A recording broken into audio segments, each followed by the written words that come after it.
Hi, everybody. It's Mr. D at In the Middle, Mr. D1 at blogspot.com. I want to thank you so much for being here tonight. You're in for a treat with the guest that we've got, and I'm excited to share her work. We have Alden here. He's the co-host of these for the several times we've done them this year, and I'm grateful he's here. He's going to keep us safe in the Zoom. He will monitor the chat for us. Make sure that if you have questions, you put them in. You can also ask them live. I also have my sister here tonight, Teresa Sawyer. She's over there in the camera. And I'm super grateful she's here because we started our musical journey together singing Amal and the Night Visitors, Menotti, when I was 10 years old. And she was 16 or something, and it was really hard stuff to sing, and it probably helped my ear a lot. She helped me start my musical journey. So thanks for being here, Teresa. I appreciate it. All right, so I had a terrible first year teaching. I almost didn't make it. For those who don't know my work, I'm lucky that I made it through years 1 and 2. I felt like a terrible failure. About year 3, I got some things together, and I felt like I knew what I was doing enough that I should share it one day. And I made a vow that I would do that. And that's why we're here tonight. It's one of my life's missions because teachers need help. They need support. And this is what I'm going to keep doing. This is our last Zoom for a little while. I'm taking a little break from it. And it's a perfect way to end this series for 2023 for now, just for now, with this awesome teacher. Every time I do a Facebook Live or a Zoom, I always offer something free in my TPT store, and I offer a discount on something that lasts for until 10 p.m. that evening. I'm going to talk about, I've been doing a lot of work, and I want to share with you some of the things I've been working on with this QR code. That's the wrong one. There we go. Okay, so if you want to take a picture, you're going to get to the free items. One of them, both of them are new. I uploaded them this week. It's working magic with your changing adolescent male voice, recruiting, retaining, developing. The other one is about, I gotta check, I forgot what it is. It is how to rebuild your choral music program, free until 10 o'clock. It's got a ton of links, both of them, to other things that are in my YouTube, in my blog. In addition, I've marked down the new Google Slides version of Mega Bundle SQ 50% for until 10 o'clock, level 1 as well. So I've done a bunch of blog posts this week. One is on does S cubed work for high school students? Matthew Sawtell generously wrote that. He's a middle school teacher who became a high school teacher. I also wrote a blog post about Tony Bennett and the brain. I'm becoming interested in that and how the brain of developing our children compared to when we're older, and my pickleball world that I'm in right now. And today I finally made public my final musical review that I did at Henderson Middle. And I don't know why, I do know why I waited so long. I waited so long because there was so much emotion around it. It was our first performance since, live performance since December 2019. I didn't even watch it until yesterday because I was so emotional about it. And then I finally did it. None of those children had done a show with me before. And I was just so proud of them. And if you go, the link is in this QR code. If you go and watch it, make sure you read the YouTube description because I put a lot of thought into it, and it's meaningful to me. All right, so let's talk about the guest. Let me stop sharing this, and he'll drop the link in there. Thank you, Alden. So I first encountered the work of Alicia Moreno Mulloy, Miss M&M, her students call her, in March of 2023. And when I retired, my students gave me this, and there's a Maya Angelou quote on it. People forget what you say, they forget what you do, but they don't forget how you make them feel. And of course, I love Broadway. And when I saw this woman's work, I will never forget how I felt. I had goosebumps. The sounds were unbelievable. But not only were the sounds unbelievable, but how they responded to her was remarkable. They wanted to sing for her. And it was just palpable in the room. What was going on was special. And I can't wait to share. I want to share, first of all, before I let her on, I want to share one of the first songs that I heard. I don't know if it was the first song because I saw a lot of songs that day, but this was like one of the moments.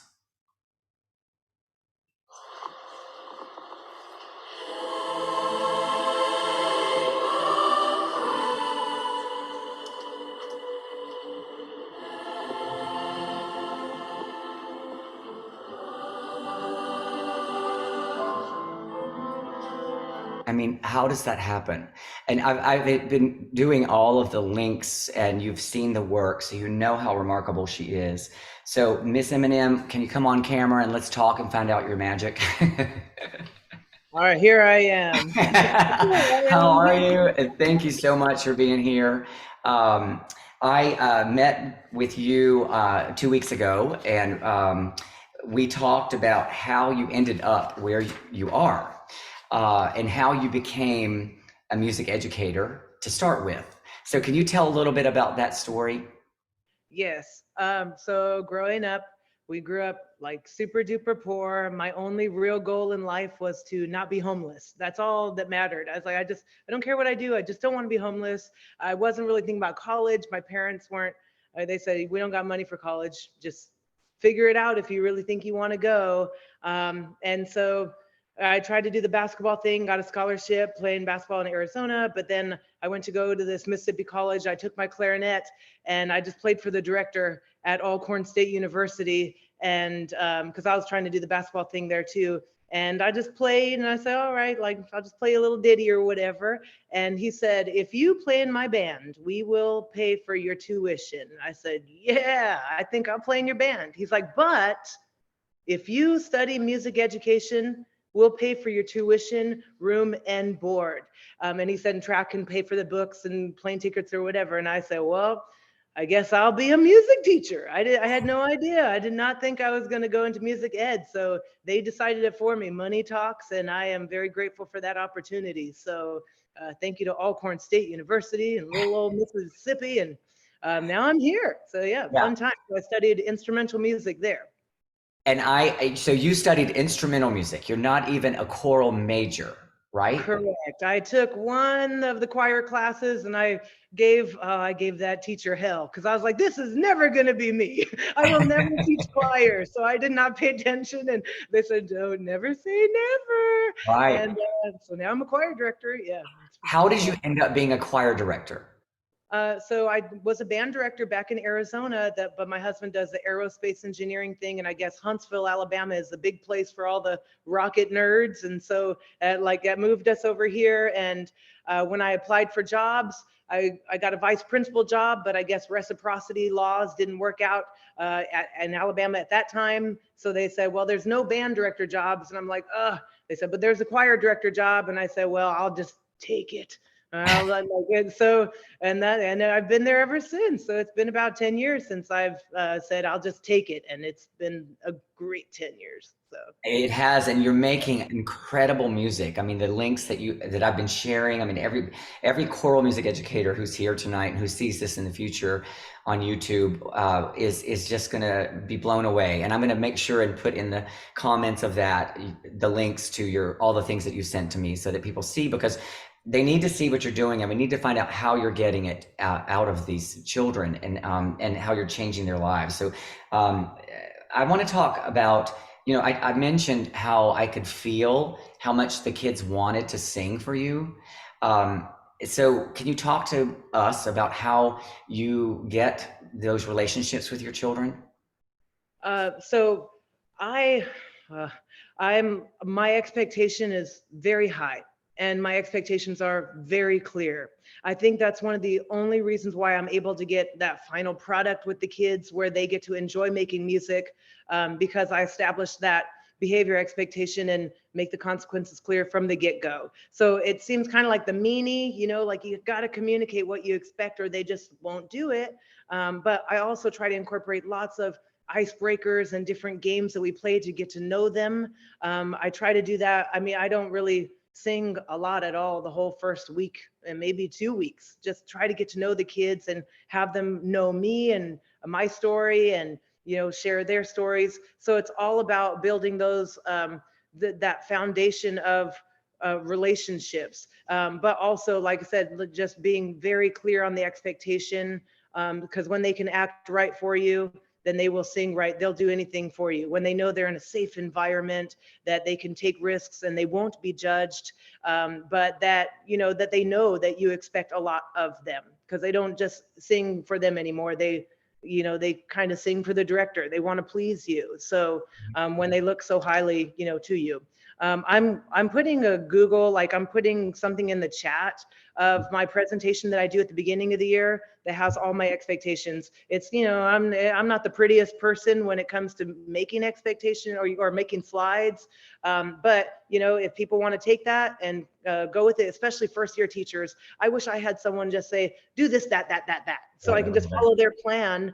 So this might be helpful to some people. Well, thank you for sharing that, because when I started sharing S cubed, I had never made a PowerPoint, and it showed. I mean, they were crap, but the information was good, and it was helpful to people, and I've cleaned them up over the years. But I think people know when you're doing things for the right reasons and you're trying to help people. So don't worry about how it looks. I mean, that's not what we're doing here. You're sharing, and that's what matters. And I didn't know this until you and I met to prepare for this 2 weeks ago, that you and I had met before. So can you talk about that meeting? Yes. So it was in my earlier choir days, 2017. I don't know, a couple years into it, and I had to kind of make my mark and say I'm a choir director and I'm good. So I kind of went into the choir world with just this really stern way. Kids, it was a good product, but I wasn't enjoying it too much. They weren't. So I was going to professional developments to try to get better. And you were there at that fall workshop or wherever, summer, I don't remember. I think it was summer in hindsight. Yeah. Summer. And your story really resonated with mine, because I know the first thing you said is like, I was really hard on the kids and they didn't really like me. And I was thinking, oh, I'm hard on the kids. Oh, they don't like me either. Like, what's the magic? And then, when you talked about making it more gamified and fun and enjoying what we're doing through S cubed, I started doing that right after that. And it changed everything. It was amazing. So yeah, it was a really inspirational summer workshop that just changed my teaching altogether. Just made teaching more fun for me, not just product. Like, let's get the product. I want to wake up and be excited to play games with the kids. So, and also those relationships, sorry to interrupt, also those relationships, I love that you spend so much time building those in the beginning, because you hear this, it's kind of trite. People, the kids want to know how much you care. What's the same thing? It's not what you know. Right. They want to know how much you care about them, especially middle school kids. And you've got to get that from the beginning. You mentioned when we met 2 weeks ago that sometimes you share a lot about yourself with your kids. I do. I'm very transparent with my upbringing, because I feel that, I got out. I was in a very unfortunate situation. And I tell this to the kids, and sometimes it's embarrassing, but it's like, whatever. Like, I didn't have a bed until I was 13. Me and all my sisters slept on the mattress in the floor in the living room. My parents would be like, shut up out there, because we'd sing all night, and we're like, get us a bed. Those are like fun stories that some of the kids, especially when I was teaching in like lower socioeconomic status, they're like, I sleep on the floor in the living room, so it's not, so much, it's easier to connect. And when they see you as like a normal person, oh, like you're normal, you're not bougie like you kind of make it seem. So right. Yes, I'm a normal person. I think middle school kids so much appreciate when we're just honest about who we are. And we share, what's appropriate to share, but they need to feel like you're approachable, and that's obviously what you're doing. That's why I was so profoundly impacted by how they responded to you. And I will never forget watching, like, the first choir, I think it was, that you did, and I saw there were like 5 or 6 girls kind of on the front row, and they were so into this and connected to you. And I mean, all of them were, but it was just beautiful to see. All right, so I want to talk about your work with boys, because a lot of middle school teachers struggle with boys recruiting, and that's one of the things I've got tonight in my store free for you guys. So go get it and see if I can help you as well. What do you do with your boys? How do you get the sound? I've listened to your videos. You get a big sound out of them, and you have a lot of boys. So what are some of your tricks there? Recruiting, I mean, I got a whole bunch of extra white hairs on this head because of all the recruiting that I put in to really build that tenor bass choir. So I try to, I make it really special for the guys, even though, I hopefully none of those kids are on here. I don't know why they would be, but it's pretty much my expectation. If you're going to pass my audition to be in the tenor bass choir, you need to have a pulse and you need to be wanting to sing. Like I told the counselor today, she's like, I'm trying to get you some boys. I was like, if they can breathe, they can sing. Like, tell them, come on over. So, I mean, every year I pull every single boy, 6th and 7th grade, because I teach 6th, 7th, and 8th. Every single boy, I pull them into the choir room, like 90 at a time. I give them a big old speech. Snoop Dogg was in choir, President Obama was in choir, this hot dude, I don't know the name of, they were in choir. Don't you want to be like that? And then at the end, I say, well, now I'm gonna make all of you audition. And they're like, what? I was like, yes, it's true. I'm gonna hear all of you sing. And it's really simple, la, la, la. And I tell them, I'll do it, la, la, la. And then I just put on videos and I go one by one, just in my ear, sing la, la, la, la, la, la. And I give them all a ticket. It's kind of like a, will you go out with me kind of ticket? Yes, no, maybe. And so it's like, put your name on the ticket. Do you want to be in men's choir? Yes, no, maybe. Uh-oh, we lost the sound.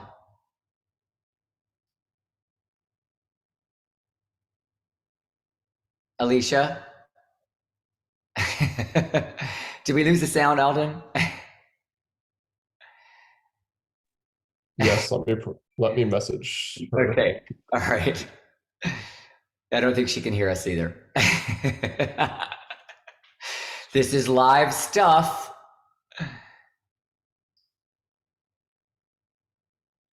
We lost you, Alicia. The sound. Yeah, I don't know what happened. I'm gonna mute and unmute you and see.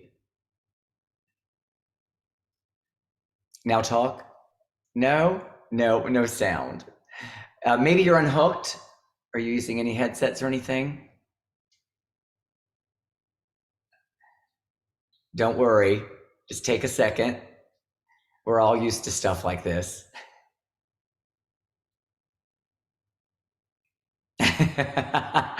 No panic. We teach middle school. We can handle life. All right, everybody just be patient for a second.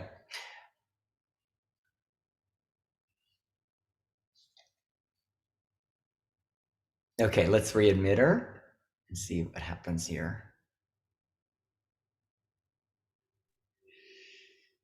Can you hear me now? Yes, there are 2 of you in the room. Oh my gosh. That's okay. Don't even worry. We've got it. Now you were in the middle of your boy talking about the boys and the tickets. Alden, do I have it correct? Is that where we stopped? Okay. So the tickets, yes, no, maybe, and then after that we lost you. Okay. Oh, yes. Did I tell you about the ego, working on the male ego? Like, okay, so that's I really try to just work on their ego. So when I go and I do the ticket and I hear each of them sing, and I kind of tell them, I said, look, if it's a yes or a maybe, then yeah, I probably do want you in the choir. If there's an interest. If you say no, I don't really want you, because it's not going to end well. So basically, but I tell them if it's a yes or a maybe, and I like how you sound, then you're going to get a special invitation. So, but I kind of like ignore that I like how you sound. So I'll go down and I will listen to every boy and they're, like put a video on and go down the line and they sing la la la and they sing la la la. And if they have a yes, I make it a huge deal. It's like, wow, that was amazing. You are so good. You need to be in this choir. You are the bomb.com. And other people start changing their answer to yes, yes. And then I give tickets, golden tickets. We kind of like deliver it to their advisory and make it just seem so special, like so some of these kids, they never get that moment, so when they get that moment of like, wow, somebody wants me, that really changes their lives. But oftentimes, sometimes it backfires, because I get some of the boys that just want to cause shenanigans and they kind of just need Jesus in their life, or M&M in their life, I guess. So but it helps change them. And but yeah, I work really hard to recruit. I spend months and months hearing every boy in the school, and it pays off. It pays off. Yeah. Boys are a lot harder. I've mentioned this many times. I would have, 40 boys in one class and 84 girls in another class. And I would have to work so hard in that boy class because they have so much energy and they need to move. And you can't miss a beat because they're gonna take advantage of that moment. They're just different. It's just different. And because you're doing it. So that's great advice on the boys. I like how you make that something special. Now you get incredibly gorgeous tone from all of your students, but specifically from your treble. Like I'm just blown away by how you get that, but from all of them. So what are some of the things that you do to get the tone quality that you get? So one thing, like I tell them from the breathing gym, like I grew up on a book called The Breathing Gym from band. And It says it's all about air, and how you use your air. So we do a lot of breathing exercises on the daily. You'll see us on the floor a lot. And I just say, I hope the principal doesn't walk in and say, nap time, what? Yeah. So it's like, we're not napping, we are breathing. So lots of breathing. I am very, very strict with how we do vowels. I say all you need to do is master 5 vowels, the A, E, A, O, U. If you can master 5 vowels and we can all look the same, even though I know that's not proper technique. Everyone has different vowels and different bodies. But since I'm kind of basic in middle school, I think I can get away with, hey, I want you all to look like this, on the ooh, and I want you all to look like this on the ah.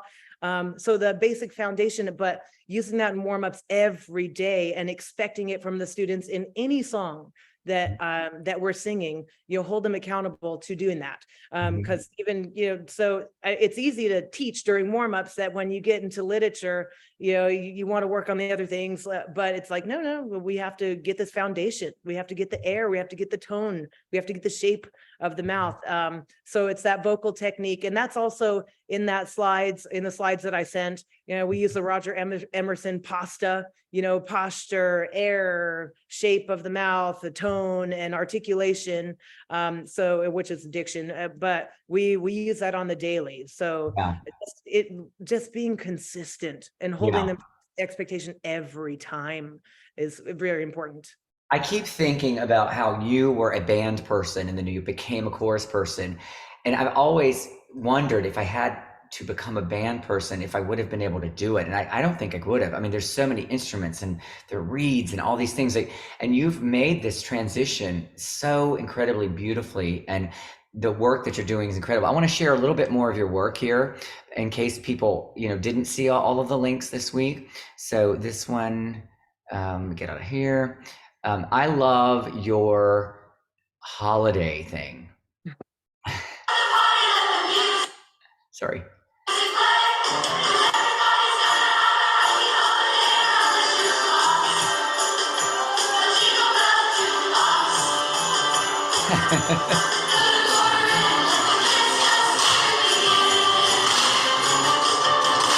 But the entire concert, you have them moving, and not only are they moving, but they sound good. It's incredible that you get this. So I like that you do this. So what makes you do that for your holiday? Well, this year was kind of, I've never tried like a Christmas kind of musical thing before. It's always been I guess the typical winter literature songs. This was the first year since we usually do a collaborative high school, middle school concert together, but we've gotten too big for, breaking fire code, and we've gotten our hands slapped a couple times. And so I'm thinking, I used to only have to do a couple songs, but now I had to fill up an auditorium and a whole, X amount of minutes. And so I tried it. This was the first musical I ever put on, and it was fun. And, and I just explain to the kids, we're going to try something new and it's going to be awesome, and just be cheesy, let's just do it. And they were all on board. I mean, so I loved it, they loved it. And I mean, it was new. That was so new for me. That was out of my element. But I mean, it was just something to just freshen things up. And I was watching how committed all of the kids were, like that's really not easy to do, to get all the people, all the boys, the girls, everybody doing it, right? And they looked joyful doing it. And that goes back again to the building relationships you've done with them. And so I can't emphasize that enough. And I hope that you will find ways to share what you're doing more. And I hope people will give you the opportunity to share it, because you're doing so many magical things. All right, so you choose a lot of songs with dissonance, and you manage it really well. So how do you choose your songs, and how do you get them so comfortable? Because you're basically teaching beginners, much like I did for my career. How do you get them so comfortable with it? The way I choose my literature, I always try to pick something with just a deeper meaning that the students can connect to on an emotional level. And usually middle school students, they're so hormonal and everything's such a big deal and just crazy for them. They can connect with more just painful sounds, or like not painful, but like you said, the dissonance. So I always try to pick something that we can connect it to some sort of experience that they've had, or like empathy exercises that they can say, like, let me put myself in these people's shoes. Like Paper Crane, the first recording you showed was about a girl who was struggling with cancer, and that was kind of like her only wish was not to be cured of cancer. Her wish was peace for the world, and so that like really opened the kids' eyes, saying, wow, like we got to take ourselves out of the equation, think about others, like what can we do for this world that's a positive thing. And so just that emotional connection that the kids can have, I don't think they even worry about the dissonance and the really close chords and all that. They just know, hey, we're going to make something beautiful. Of course we do it step by step, and sometimes when it's harder literature, like in my opinion, Paper Crane is kind of a little bit harder for me. We try to get some choral tracks or whatever to just quicken, like make the learning quicker or whatever. But it seems like they are not even scared of that challenge, because they've already made that connection to the lyrics, that they're committed to singing it and singing it well. So often we all see posts, and I get emails from teachers who can't get energy out of the students, can't get the vibrancy. And I think, as you just mentioned, one of the most important things is connect. First of all, you have to love the music you're teaching, you as a person. You have to feel connected to that music. And you have to have some sort of way to convey the meaning to them, or help them understand the meaning. And that's what you said about Paper Crane, right? Like it was palpable that they understood, or that they had something in some subtext going on in their brains that you had helped them discover. And that is a big part of getting the energy out of the tone. I think so often teachers focus so much on technique. Of course, breathing is important. Of course, vowels are important, but the ultimate energy comes from the spirit, the human spirit, right? And we have to help them connect to that. So it's obvious that that's what you're doing. Now, I know we have questions in the chat. You and I have gone for about 30 minutes, and I want to give people the opportunity to ask you questions, either live, and all you have to do is raise your hand and we'll call on you, or you can, Alden, you want to take over from the chat, anything that you're seeing? Yeah, I've got one from Emily Smith. How do you get the boys in one space together to audition them and not have them all giggling and making fun?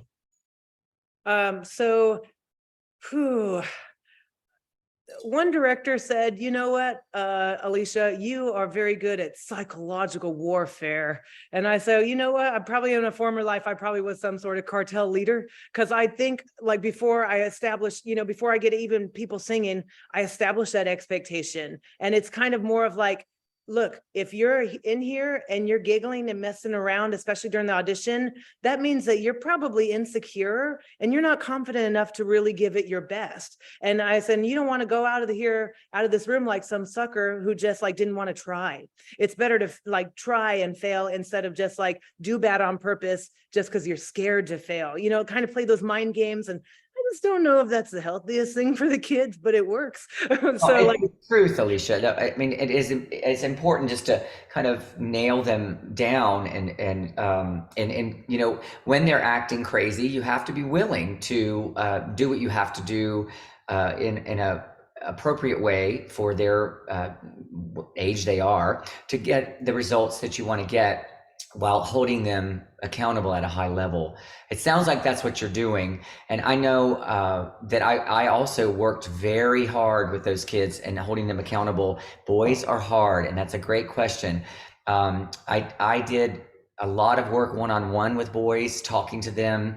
When they have success, and you help them achieve it, that's when it starts to turn. When they see that the previous group has done this or that or the other and sounded really good, they want to be that, but it takes some time to get through the mess.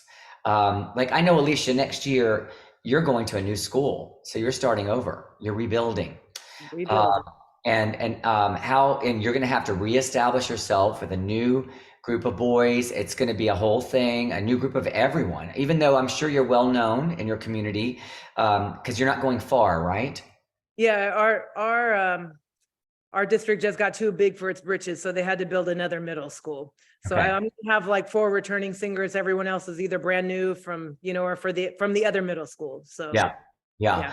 So you're not getting many or very few of your former students. correct. Yeah. So you're living the realness. What's another question there, Alden?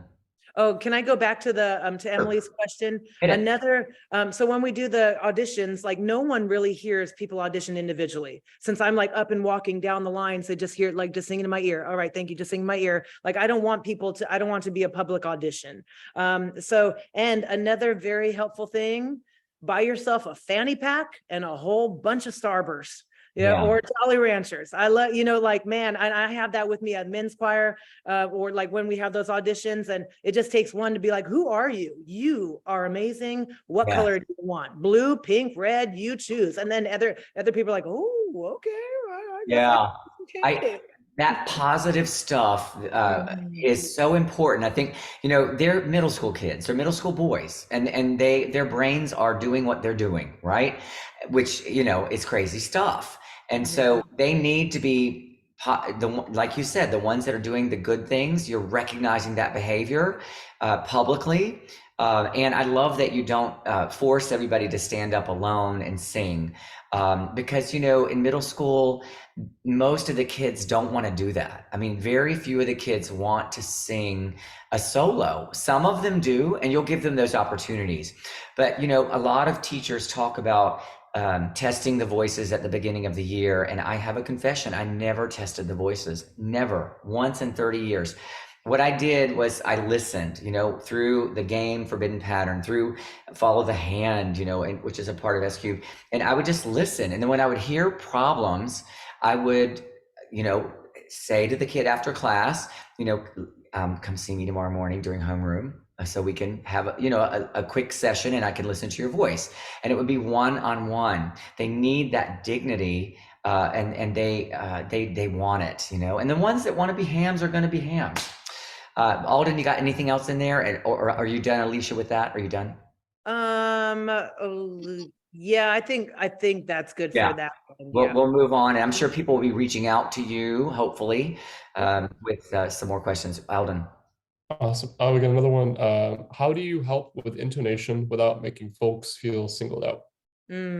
So right from the get-go, when I play S cubed games like Follow the Hand and Forbidden Pattern, things like that, our main focus is not necessarily, even though I say the magic is in the hands, move your pitch up and down, it's all about listening, and even like doing silly things before they even sing, where they don't realize we're working on intonations, like when I say meow and I hear meow, no, I didn't go meow, I went meow, like just the silly things like that, to where they they don't realize that's intonation, but it's like, can you mimic my voice? You know, like, can you be my annoying 4-year-old son?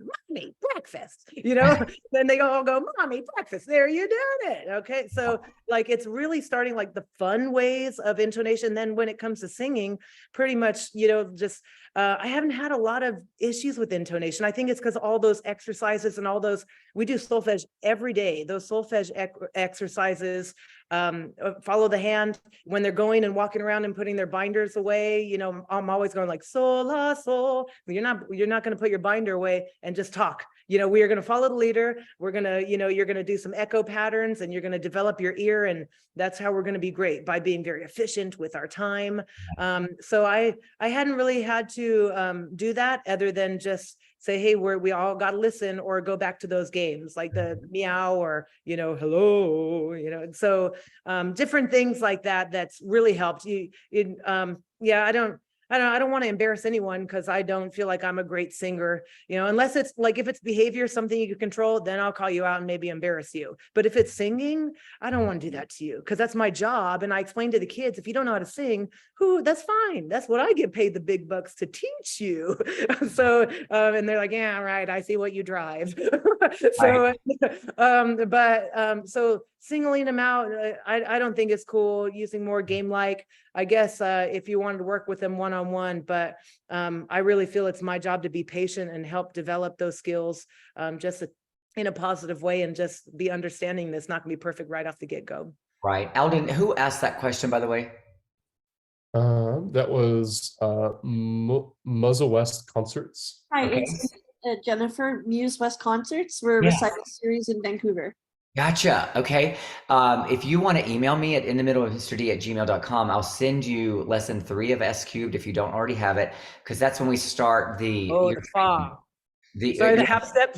yeah, the ear training stuff that, I mean, ear training is woven throughout S cubed, and like in level 2 we do they're scored, actually in level 1 I haven't done it in a while, they're scored on the ascending and descending chromatic scale 1 to 10, and you make it a whole battle, like between the classes, who's going to get the 10 the first day. And I don't give it until like I'm like 9.95 if I hear one voice that's not in, right? And that intonation development happens, you know, partly through that in S cubed. What else do we have, Alden? I love, by the way, I love the bullseye technique that you had as well, where there's a bullseye, you got to sing right in the middle of that bullseye, and then you give them examples of bad, and some kids will be like, stop singing. So much fun. You know, like, yeah, but some kids are like, I don't know, what's wrong with that?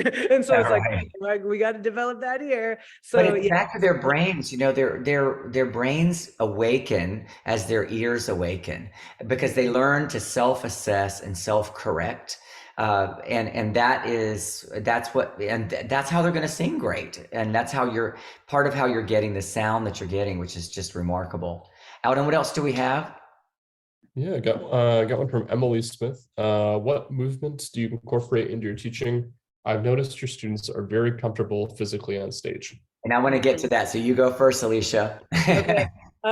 Look, I tell them in this class, in the classroom, we are going to do some cringy things, and it's all intentional. It's all on purpose. I'm going to have you do some just weird stuff, and it's going to show on stage that you're comfortable presenting when you have to do not so weird stuff. That should just be natural, because it's not going to come natural. So will we do baby shark? Sorry, I think my lights are dimming in the background. I said, will we do baby shark? Yes. Will you go all out? Yes. Will we do gummy bear dance? Yes. Will you go all out? Yes. You know, I want to see it moving, and, you know, we just encourage each other and just get super silly on the crazy things, to where I said, this is a team effort. And if it's out of your comfort zone, that's okay. But when you get on that stage and it's like, it's time to just move freely, what your body's saying, it's not going to feel so weird, because you've done weird stuff.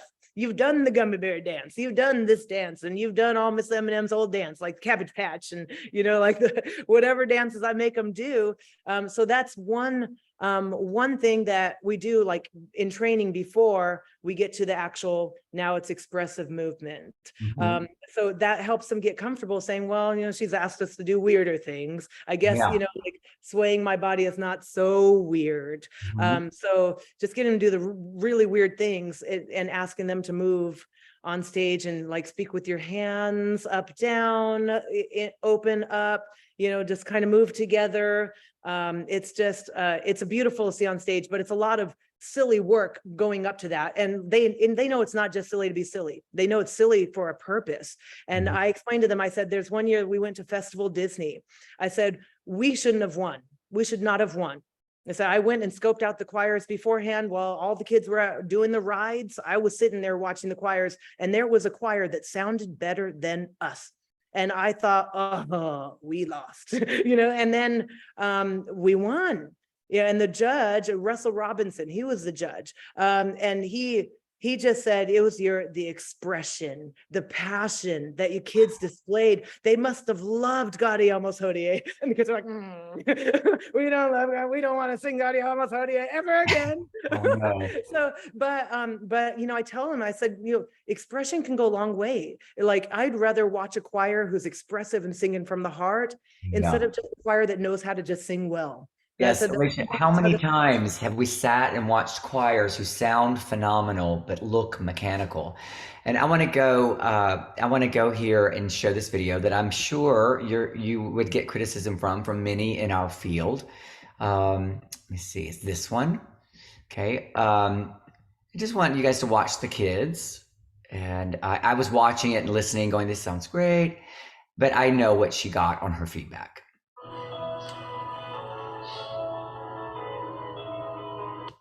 Oh no. Yeah.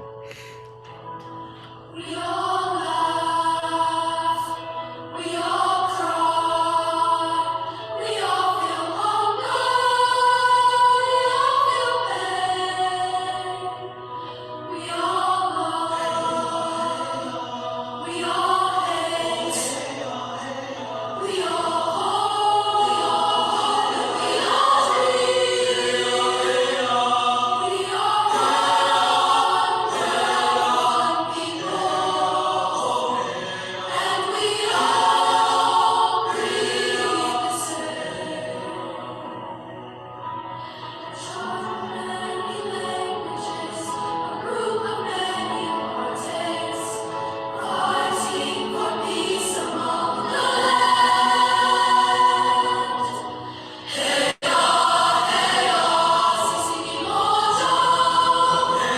It's the passion. Let me pull it off here. It's the passion and the movement. So talk to me about the feedback you got that day. It was not all positive. Some of the adjudicators say it's quite distracting having the students move like that. And so, which for me, like, you want to dock some points off because you're distracted by the hand movements. That's okay. It's still, for me, I was having a great time. The kids were having a great time. And if there's one judge that says, it's not my style, well, that's all right. It's not your style. Like, it's okay. Like, we don't need a W every time. If that's Right. what, if it takes us stopping being us to just try to, because I was at a festival in, I don't know, Atlanta or somewhere, I don't remember. But it's okay to get that feedback. Not every adjudicator has, like the same style as you. Right. Yeah, it was not all positive. I have heard things from even parents. They're just like, why are they moving around? It looks Yeah. And I was like, oh, it's all good. That's us. We move. Yeah, but the connection between you and the kids is what is the reason that you're getting the results you're getting, and that they would be so free and so willing to be that. We all know middle school here, and we all see so many teachers who are just not able to get the sound out of the kids that they want, and a lot of it is maybe fear of just doing what your gut is telling you to do with those kids, or that the judgment that you're going to get from others, right? And that's what I didn't see that performance that I just showed until after I had seen your work in March. And I remember even in March noticing your kids were very free in terms of their physicality. They weren't swaying. I mean, they were just moving. They were just free, and I loved it. And I think it's great that what you're doing with them to do that. So, and I like that you're not afraid to lead, you know, and to do what you know is right for the kids. Alden, what do you got in the chat here? Got one from Natalia Sigmund. What do you mean put on a video during auditions? Like I will play Boys to Men because I really love Boys to Men. I like kind of have like just a YouTube playlist of all like some other guy choirs that are around their age that are really entertaining for the guys to watch, just so shenanigans don't start. So that's what I mean by put on a video. Just kind of a YouTube playlist of different just things that'll get them excited about singing. So that's what I mean by put on a video during auditions. And really for like 90 kids, it only takes me like 3 minutes. That's all. Yeah, I go quick. It's like la la la la la la la. Amazing job. La la la la la la la. Wow, you are stunning. La la la la. You know, so it goes so quick. And I make it go quick on purpose because I don't want them sitting and waiting and causing trouble. You know, anytime that just sitting is not good. So, but having them have that video up there, it just kind of inspires them and thinks like, wow, I can be a hot guy who makes money just like those guys. Yeah, maybe in a while, I don't know. Do you also turn on the video in order to distract from their singing so that they don't feel like Yes. Like no one's watching you. They're watching the TV, you know, or sitting on their phone. They're not looking at you. They're not listening to you. Yeah, and when you're trying to recruit children, boys or girls, it's really critical to do things like that, what you've just described, because most of the kids in our programs don't want to be put on the spot ever. They're just horrified by the idea of having to sing in front of people. And on the flip side of that, when you have you know, a solo that's really important for your program, I always made the students sing in front of everybody, you know, for their solos, because they've got to be able to get over the hump, right? If they're going to cave in front of their peers, then they're not going to be able to do that solo when the moment comes. And also with my musical review, I always had the kids audition in front of their peers, but they could do it in groups of 4 or 5 or 6, just to show that they were committed to it. It was sort of like putting a deposit down on, yeah, you're really in for this. Like, you're really going to show up, and you're really going to show up to rehearsals. And I would make them turn in a contract. And for the musical, there was a fee, but of course we waived it if they couldn't afford it. But I made all those things happen so that the musical review would be as meaningful to my program as it was for all those years, and because I loved it so much to make it happen. Alden, what else do we have there? Can you elaborate on the hype man gal officer role? Yes, so we have 4 officers in our choir. There's a president, vice president, secretary, and hype man or hype gal. And I started that, well, I guess a long time ago, just because I needed this positive energy. I said, look, I'm the only mean thing in this room. You guys are not allowed to be mean or negative. So I give the hype man or hype gal, hype person, a drum, like a little, I don't know what those are called, but it's like a little cheap drum from Amazon. And I said, you need to make sure that you're listening very closely. Every time I say a joke, that hype man better go, you know, so like, and I'm like, hey, we're going to write an essay today, 5 paragraphs. No, that was not a joke. We're actually writing today. So like, that's one of their main things to keep it light. They are responsible for bringing a joke at least once a week. I said, a school appropriate joke. You're going to come on the little podium. You're going to tell the joke. We're all going to learn how to laugh at bad jokes, you know, and learn how to be respectful, but it's going to be a good time. And it's really fun. And they also lead the physical warm-ups. You know, they lead our stretches while I'm putting in the attendance and, you know, talking with other kids, or, you know, working on a solo with someone. Here's like 4 minutes. You're going to lead stretches. So that's the hype man's responsibility. And they really like it. They love having the drum. And I said, when we clap for each other, I will be loud in here. So you're going to bang on that drum, and it's just going to be thunderous. And it really changes the energy of just the choir rehearsal, having that drum and having that hype man who just is like, come on guys, and they kind of lead cheers, and they go hip hip and we all go hooray, and the kids come up with little things to do, and I help them come up with some of those things. But the hype man is just, I say, sometimes I get so focused on the product that I forget the fun, and so the hype man's job is to have some fun. That's a great idea. I love it. Is that every day in every class? Every day, every class, they have the hype man has the drum, and they listen for jokes, and sometimes I get mad because I'm like, that was a joke, but my jokes are not very good, so I can understand now how they don't get it. But yeah, and we have showcase every Friday where kids can sign up to sing solos. Lots of kids want to sing solos when we make it optional. So I don't care what you sing. Bring your ukulele, play the piano. If you play the flute, bring it. If you want to sing, I sing for them, and I say, I'm not a great singer, but I'm gonna sing for you because I just want to share this gift. And so when you share that gift with us, or when we share that gift with the audience, that's so special. And like how amazing you are, even if you didn't sing it well, we're going to support you. And that has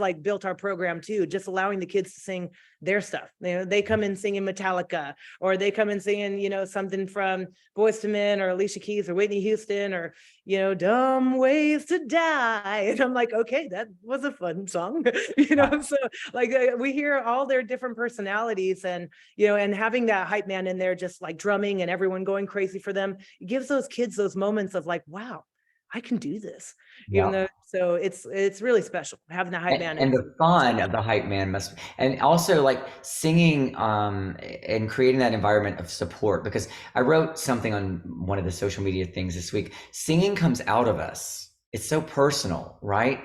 And you, all music is so special, but when you're playing a flute, it's also personal, but singing's different, and because it's a part of us. It's like how we look or whatever. It's part of our humanity, and to create a space for people, your students, to feel safe to sing and to share that, it comes out in all of your work that we've seen and that we'll continue to see in the future, and that's why they are so free to be themselves. Alden, is there anything else? Oh, and for Dana, we don't switch the hype man throughout the year.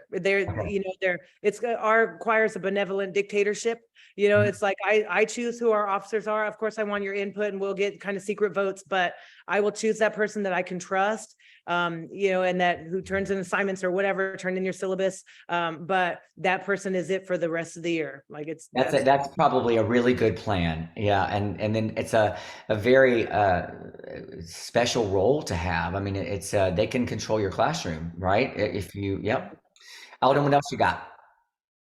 Do you have a philosophy? Uh-oh, you went on mute. Someone typed something in the last. Sorry. Do you have a philosophy about expectation of practicing outside of school hours?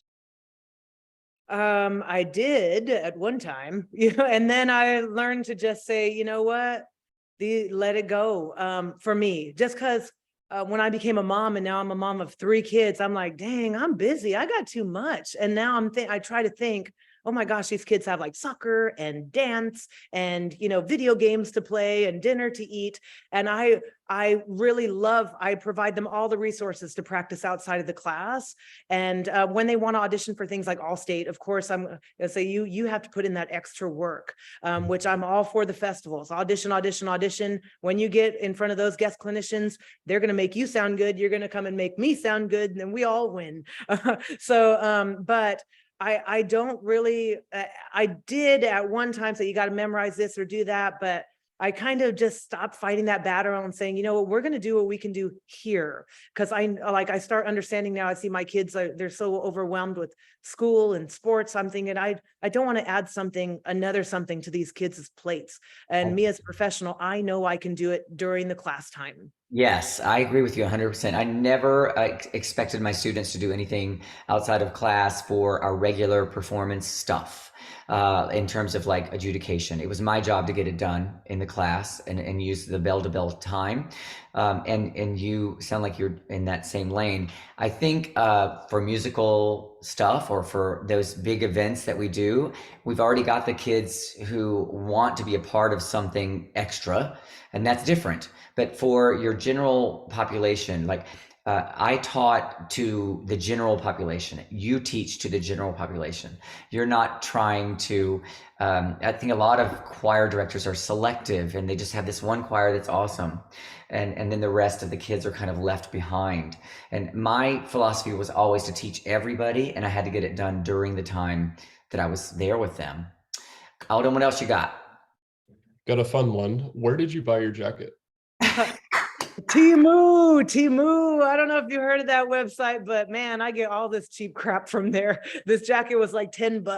So so that's where I got it. I mean, the earrings, the jackets, whatever, the hair color and all stuff. So just, Timu, all those cheap weirdo websites. So I'm not a big money spender. So I go and cheapest stuff I can find.